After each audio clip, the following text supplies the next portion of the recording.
তিকোদম বান্দরবন থেকে স্বাগতম। আমি মির্জা আব্দুর রাজ্জাক আপনাদের সাথে আছি। 5 দিন 4 রাতের এই ট্যুরে পাহাড়ের সৌন্দর্য উপভোগ করব এবং আপনাদেরকে দেখাবো। তিকোদম শহর থেকে যাচ্ছি তৈনখালের দিকে, যেখান থেকে আমরা ট্রলারে করে পাহাড়ের গহীনে প্রবেশ করব। আমাদের গন্তব্য যেতে হলে পাড়ি দিতে হবে এই তৈনখাল, তারপর হাঁটতে হবে পাহাড় আর জঙ্গলের ভেতর দিয়ে। চলুন তাহলে ইনশাল্লাহ আমাদের যাত্রা শুরু করি।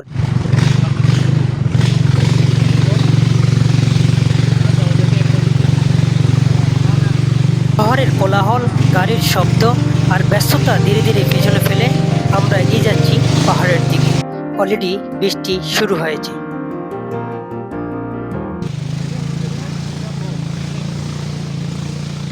আমরা এখন তৈনখালের উপর দিয়ে সামনে এগিয়ে যাচ্ছি। দুই পাশে পাহাড়, মাঝখান দিয়ে বয়ে চলেছে স্বচ্ছ পানি।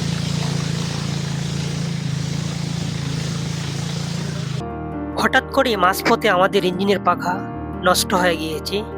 আমরা এখন খুব আতঙ্কের মধ্যে পড়েছি। মাঝি ইঞ্জিনের পাখা দেখছে ঠিক করা যায় কিনা, সবটুকু চেষ্টা চলছে।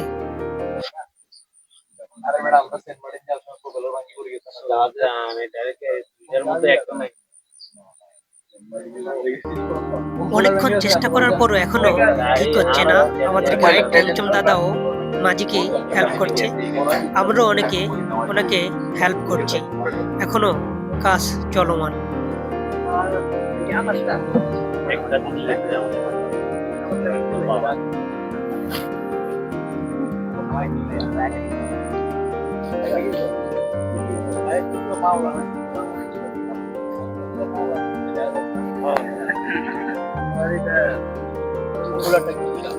আলহামদুলিল্লাহ আমাদের ইঞ্জিনের ফাঁকা ঠিক হয়েছে। আমরা আবারও চলছি পাহাড়ের দিকে। এখানে একটি বিষয় দেখে খুবই অবাক হয়েছি। কোথাও পাহাড় একদম পানির কাছে এসে দাঁড়িয়েছে, আবার কোথাও পাহাড়ের সবুজ দেয়াল যেন আকাশ ছুঁয়ে ফেলেছে। বৃষ্টি শেষে তৈনখালার পাহাড়ের আবারও ভিন্ন রূপ দেখতে পেলাম।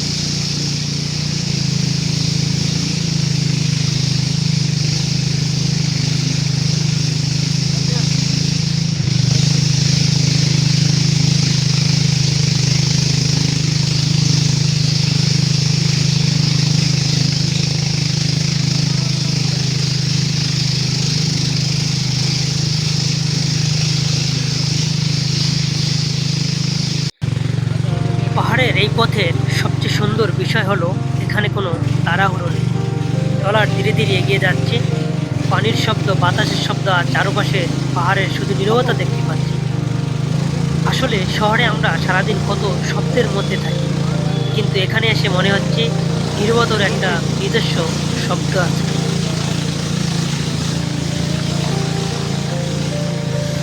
সত্যি বলতে এই জায়গাগুলো ক্যামেরায় যতটা সুন্দর দেখা যায়, সামনে থেকে দেখলে তার সৌন্দর্য আরও অনেক বেশি দেখা যায়।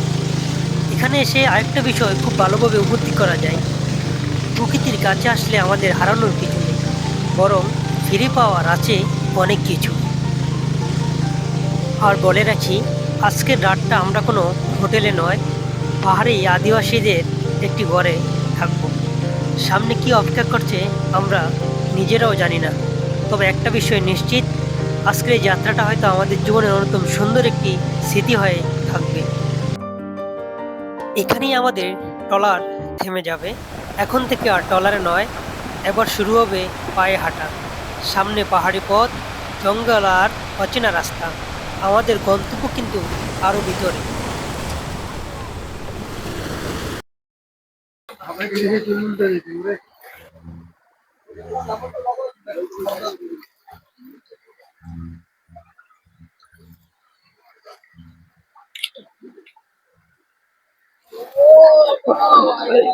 ভাই জুতো খুলে দিলে মানে ভালো হইতো আমার।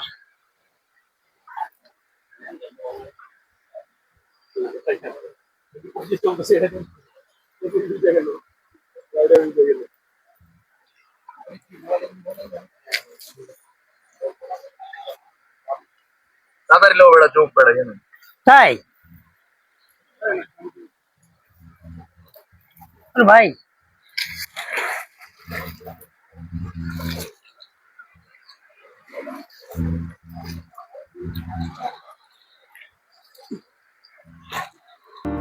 এই পথটা হয়তো খুব সহজ নয়, কখনো উঁচু পাহাড়ে উঠতে হচ্ছে, কখনো নিচে নামতে হচ্ছে, কখনো পাথুরে পথ, কখনো জঙ্গলের সরু রাস্তা। কিন্তু যতই হাঁটছি ততই চারপাশের সৌন্দর্য আমাদের ক্লান্তি ভুলিয়ে দিচ্ছে।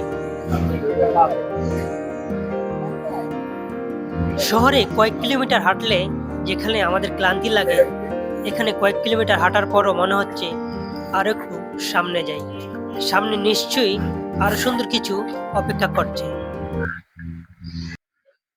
গহীন জঙ্গলে ট্রেকিং চলছে, আমরা অলরেডি হাঁটতেছি বহু পথ জঙ্গল পাড়ি দিয়ে।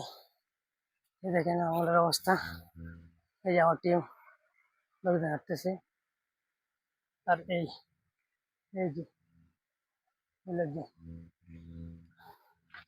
উফ, আমরা এখন এই যে এই জায়গাটা লোকজন দাঁড়িয়ে রয়েছে, এই জায়গাটা দিয়ে আমরা এক পাশ আমরা এই যে পাহাড় আছে এই পাহাড় থেকে আমরা অন্য পাহাড়ে চলে যাব। এটা বেলা দিয়ে, এর সামনে যে বেলা রয়েছে এই যে বেলা,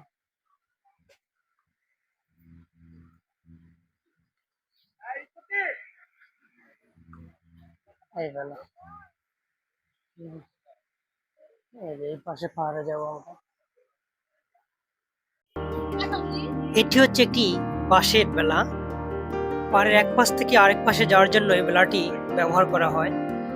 এখানে এই বেলাটি ব্যবহার করার কোনো প্রয়োজন ছিল না, কারণ এখানে তৈলখালে যে পরিমাণ পানি রয়েছে, পানির অনেক স্রোত। কিছুদিন আগেও এখানে লোক হারিয়ে গিয়েছিল। খুবই নিরাপত্তার স্বার্থে বেলাটি দিয়ে ওই পাশে পার হতে হয়। আর অনেকে সাঁতার জানে না, সেই জন্য তাদের সেফটির জন্য তাদেরকে এইভাবে নিরাপত্তা সহকারে ওই পাশে নেওয়া হয়।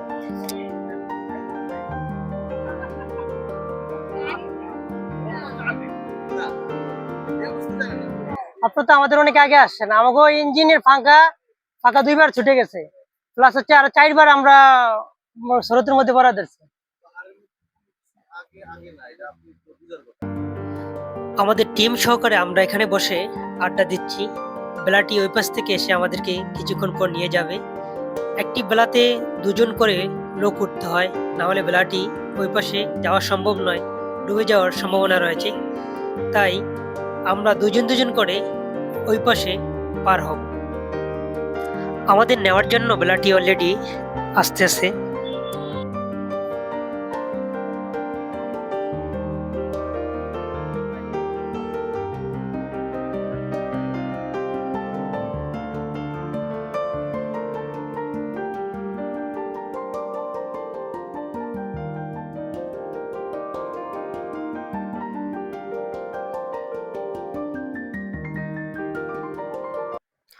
পানির প্রচন্ড স্রোত পেরিয়ে বেলা দিয়ে পার হয়ে এমনকি দীর্ঘ পথ পাড়ি দিয়ে আমরা এসে পৌঁছালাম আমাদের এই আজকের থাকার জায়গায়। পাহাড়ের একেবারে গহীনে ছোট্ট একটি পাহাড়ি ঘর। দেখছেন আমাদের লোকজন এবং আমাদের সহকারী গাইড আমাদের সাথে আছে।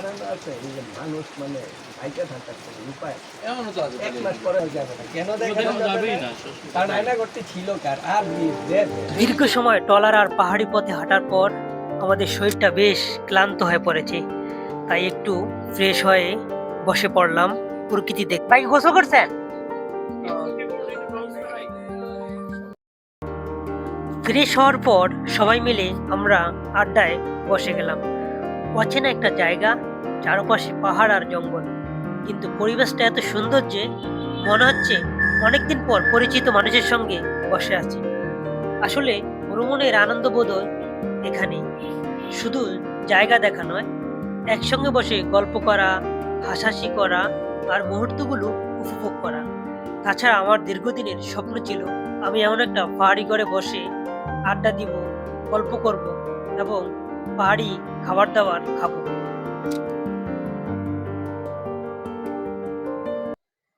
ভাই আসলে বাস্তবে এই ভিউ যে কত সুন্দর, এটা আসলে ভাষায় প্রকাশ করা যায় না।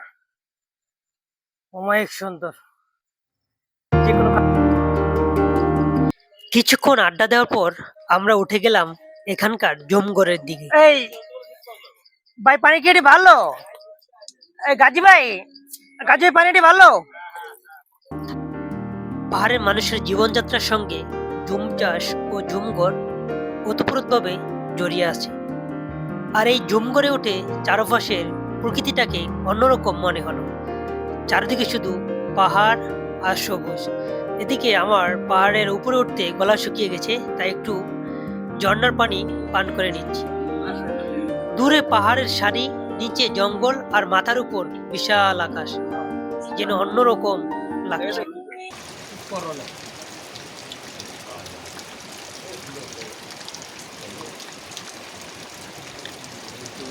প্রকৃতির এই অসাধারণ দৃশ্য উপভোগ করে আমরা আবার ফিরে এলাম আমাদের পাহাড়ে করে। ফিরে এসে আবার শুরু হলো আড্ডা। দিনভর কত কিছু দেখেছি, কত কিছু ঘটেছে, সবকিছু নিয়ে গল্প করতে করতে কখন যে চলে যাচ্ছে বুঝতেই পারছি না। তবে শরীর তো আর মেশিন নয়। সারাদিনের ট্রলার যাত্রা, পাহাড়ি পথে হাঁটা আর ঘোরাঘুরি, সব মিলিয়ে শরীরটা এখন বেশ ক্লান্ত। তাই এবার একটু বিশ্রাম নেওয়া যাক। আজকের মতো এখানেই শেষ করছি আমাদের যাত্রার প্রথম পর্ব। তবে গল্প এখানেই শেষ নয়। সামনে আপনাদের জন্য অপেক্ষা করছে আরও পাহাড়, আরও প্রকৃতি, আরও নতুন কিছু অভিজ্ঞতা এবং পাহাড়ি মানুষের সঙ্গে আরও কিছু সুন্দর সময়। দেখা হবে দ্বিতীয় পর্বে। আমি মির্জা আব্দুর রাজ্জাক, সঙ্গে